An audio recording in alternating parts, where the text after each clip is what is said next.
Hello everyone, Jester Geo here. Welcome back to another installment of First Look.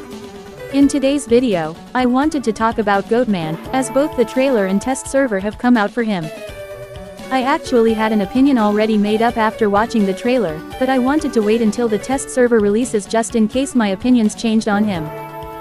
Well, the test server has been out for a while now and I still have a lot to say on the Goatman. Before I talk about it, I guess I should talk about what was going on before his trailer came out. As mentioned in my Weeping Clown video, Goatman was the star of many leaks, with his sounds, animations, and his in-game model being leaked for the public to see. It's honestly surreal seeing all this come out because you almost never see leaks like this anymore. That being said, one of the things to come out from this leaking era was this post detailing what his abilities would be. I will give players this: the excitement for Goatman was an all-time high seeing as many were willing to post leaks like this. However, when it came to the actual abilities he had, things just felt off. The ability sounds plausible, don't get me wrong, it's just that a lot of what he had in this leak didn't feel like a NetEase created ability. I mean, come on, he has a debuff for using his power, for crying out loud. No hunters in this game have a debuff for using their powers unless it's in extreme cases. This turned out to be fake anyways, which thank God it was, because this kit for Goatman sounded fucking atrocious. And that's all I have to say on the matter. I just find it interesting how so many people were interested in this hunter. With that delay out of the way, I guess it's now time to finally cover the Goatman now, shall we? Goatman's starting ability allows him to set up cages whenever he pleases, lasting 11 seconds whenever summoned. Holding down the ability button, you can see where your cage placement will be and can control where your cage can be placed. When you select a location, the cage will be set up after 1 second, after which no one can get in or out of the cage that spawned. Goatman can use these cages to either keep survivors from going to an area or to trap survivors in an area. When outside the cage, they act like an obstacle, meaning survivors, hunters, and various other abilities cannot go through the cage by any means. If inside the cage, running into the walls will instead teleport you to the opposite side of the cage. While the Goatman can use this teleport at any time, survivors have a 0.8 second delay every time they use this teleport aspect. Survivors who teleport via the cages will also be highlighted to Goatman for a small period of time. Additionally, survivors inside the cages will suffer a 10% interaction debuff. Unlike most of the hunter abilities in this game, the cages do not have a cooldown tied to it, instead they are tied to an energy system. You start the game with 60 energy to use, with each cage consuming 40 energy per use. You also gain 2 energy per second at starting presence, as well as a 120 max energy throughout the entire game. If you spawn another cage within a 4-second window, however, the energy consumption will be reduced down to 14 energy. Goatman can also control how big his cages are, ranging from 9 meters to 15 meters.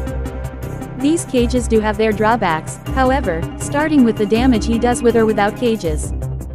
Goatman's attack will do half the normal damage anytime he attacks a survivor outside of his cages. When inside a cage, however, he will do normal damage to the survivor. If you hit a survivor while inside a cage, the cage you are inside will immediately disappear, freeing both you and the survivor inside. Note that this only applies to cages you and another survivor are inside, so any other cages summoned that you are not in will not disappear when you hit a survivor. Additionally, Goatman's cages will only disappear whenever a survivor loses a health state by his attack, so shields like Gardener's Bubble or Seer's Owl will not despawn cages when they tank damage.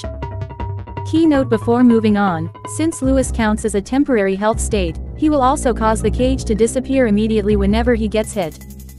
Finally, both the Goatman and survivors can break these cages by running to the edge of them and pressing a button.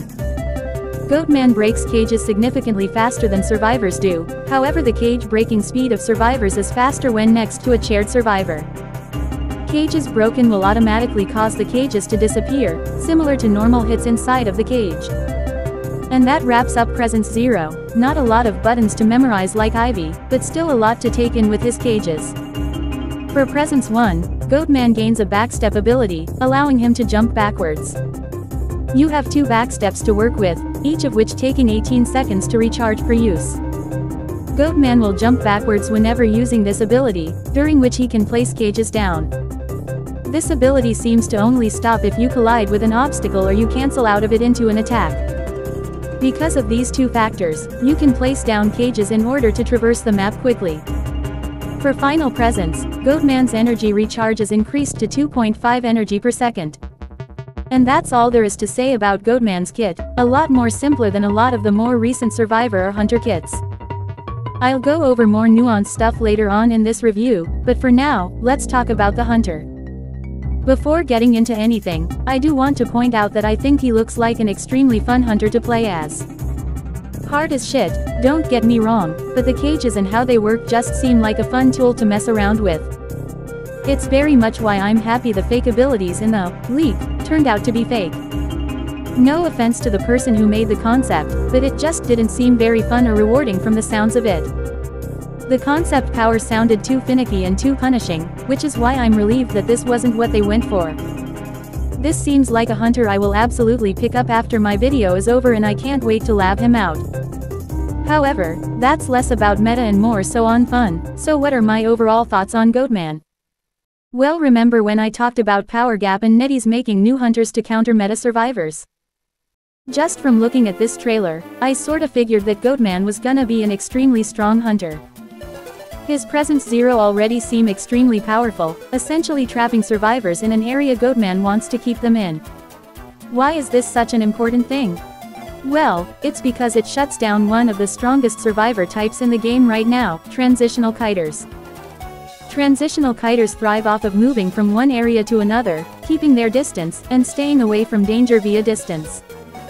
A lot of hunters get countered by transitional kiters, since most of them don't have the tools to be able to make up the distance necessary to catch these survivors.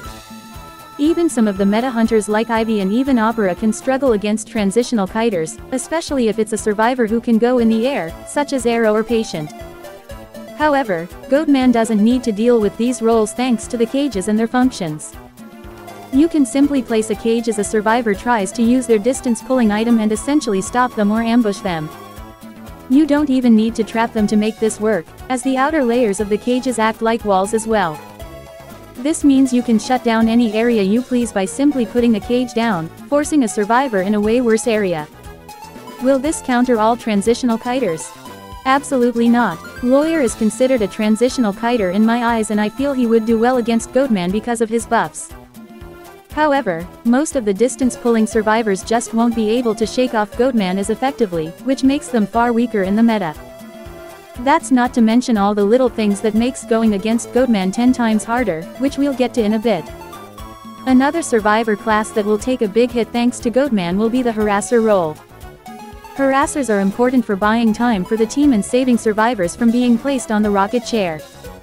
While most hunters do have an answer to them in a way, eventually you will run out of options and be forced to deal with the harassers. With Goatman, you don't need to deal with these harassers at all if you want to. All you need to do is put a cage down and be more than enough to protect you from harassers. Thanks to the long breaking time of cages, it'll be next to impossible to save survivors once a cage is placed down, especially if you were aiming to do it during the ballooning animation. Not only that, but it also forces you to enter the danger zone of the Goatman without any way of escaping it, so there's very little options to choose from when trying to harass. Because of these two aspects, Goatman has an ability that basically counters a lot of the survivor roster very easily at the start of the match. Even tanking survivors will struggle to deal with Goatman, specifically tanks who use shields to take damage. Since the cage needs the survivor to take damage in order to disappear, abilities like Gardener's Bubble and Seer's Owl won't be as effective against this hunter. This is what I mean when I mentioned he counters meta survivors, as a lot of the meta survivors do get countered by Goatman's cages by a long shot. Granted, some characters get off easy, such as Puppeteer and First Officer, as their abilities can help combat the cages. However, for the rest of the survivor roster, his power shuts them down, and I can definitely see him being played solely to counter those meta survivors. That being said, I know what you might be thinking now. Jester Geo, what about the teleport aspect? This sounds like an amazing way to balance the cages out, as it gives survivors a chance to kite out the cages if they are in a tough spot. While that is true, there are two key aspects to these cages that can shut down any potential the survivors have of using them. First, you can overlap cages and teleport between the two cages via the middle portions connecting. This is already really strong on its own, as using this with the backstep ability can allow for some crazy mobility from his cages. However, what makes this so potent is the fact that connecting these two cages causes the connected side to be unable to be teleported with. This limits the areas the survivors can teleport to and can even cause Goatman to quickly catch up to survivors for an ambush. Another trick Goatman can do in order to heavily cut down survivor movement is by setting cages on top of thick obstacles.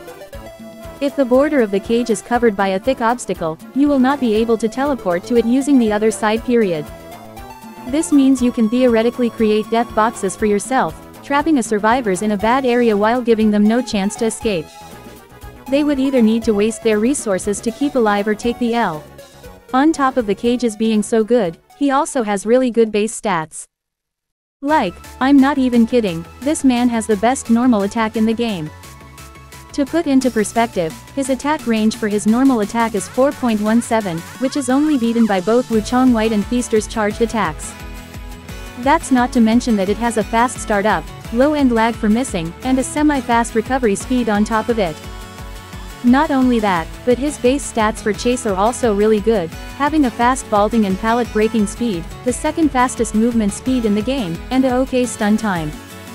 Whenever a new hunter comes out, I'm always interested to see the stats on the hunter, as it can also tell how good or bad a hunter may be.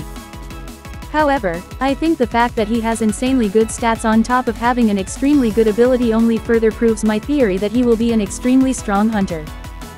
I could go on about Goatman, there's so much to his kit and I've barely even scratched the surface on what he can do.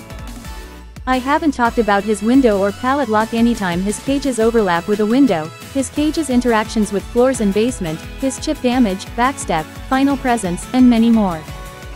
However, I feel like I won't have anything to talk about in his analysis if I were to blow all my load right now.